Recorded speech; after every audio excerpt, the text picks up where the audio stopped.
He's receptive to hearing the voice of the people, and not only is he receptive, but he does not mind coming and confronting some of the very major issues that we deal with day in and day out that are often grievous to us. And so without any further ado, I introduce to you our Congressman Mike McMahon.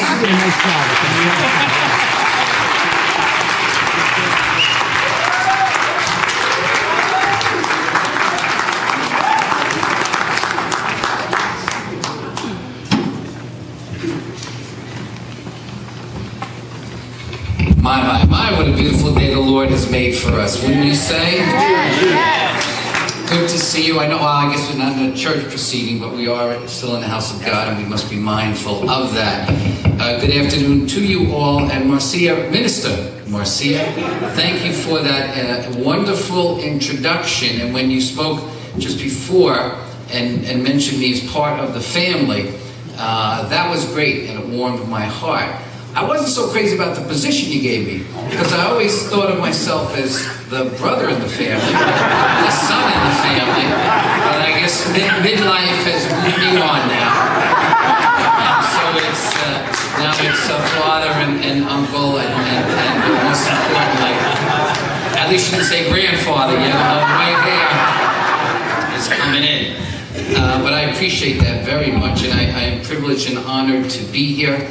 To you, Pastor Carolina, Minister Bernice, and to all the Reverend clergy who are here, to all the representatives in government, to our community activists, and to all of you here, I say good afternoon and thank you for having me in not only for this very important event, but also in a very important role to introduce to you an incredible, incredible man.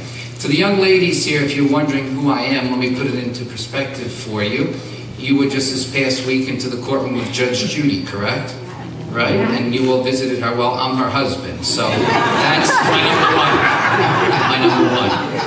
And I want you to know, and Marilyn, you do such a great job with the PAC, but and I'm sure she, as always in court, came across very dignified and serious, right? Am I correct? But compassionate.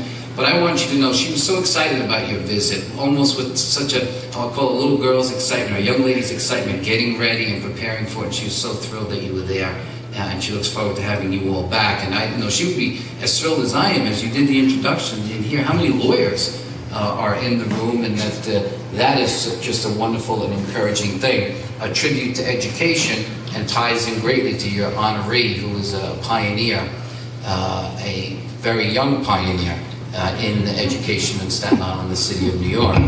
I also want to commend you all for engaging again in the great town hall meeting today. And to let you know, I want to tell you a quick story about how effective it is, I think. Last year, as we were taking questions in the meeting, someone raised the issue about SAT preparation for high school students in the communities of color in particular, and the ability of having access to it. And I said that, and Ms. Curtis was here from Curtis High School, and we resolved together to try to do something about it. And we did. And I went back to City Hall, and we were able to secure a $20,000 grant, a local initiative, and we were able to give that to Mrs. Curtis. And as you know, now there are 40 people in the program. So the point is, keep up that town hall stuff works, and it makes us listen, and the only way we can learn things is when we hear from you as elected officials or representatives, and as clergy leaders and community leaders. But also, if you know anyone who needs that program, please contact Mr. Aurelia Curtis at Curtis High School, because there's still availability in the funding that we provided. I'm sure whoever succeeds me in the city council, I'll get a commitment from half the candidates here that they will continue that program.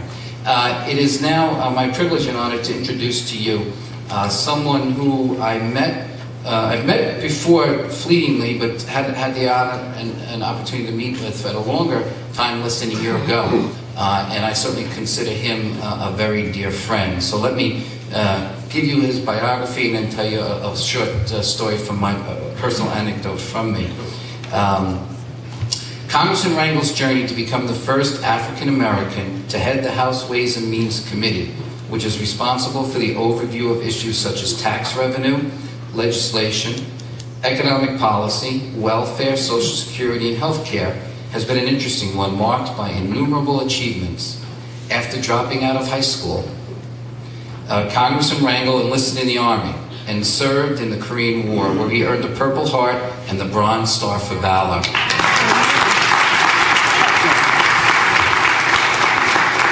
He later earned his college degree from New York University, my alma mater, and a law degree from St. John's University School of Law. They wouldn't let me in, so I commend you. Congressman Rangel began working as an assistant U.S. attorney for the Southern District of New York, later being elected to New York State Assembly.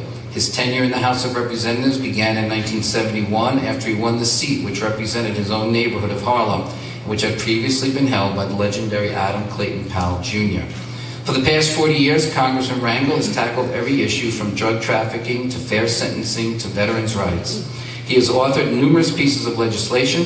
Some of his more notable bills include the Federal Empowerment Zone, which was designed to revitalize urban neighborhoods, the Low Income Housing Tax Credit, which is responsible for financing 90% of the affordable housing built in this country in the last decade, and the Work Opportunity Tax Credit, which provided jobs to thousands of underprivileged youths and veterans.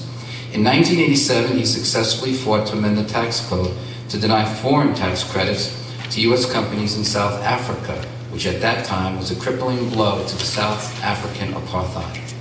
Congressman Rangel fought to prevent the Apollo Theater from closing down, secured funds to restore Frederick Douglass Circle and the 110th Street Gateway, and pushed forward legislation which allows police and firefighters to retire early without penalty to their pension funds. He is a champion of the St. Luke's Roosevelt and Presbyterian Hospital's reconstruction, the Mount Sinai Hospital expansion, and AIDS research and treatment under the Ryan White legislation. Congressman Rangel is also a founding member of both the Congressional Black Caucus and the Out of Iraq Caucus in the House of Representatives. The list of his accomplishments goes on and on.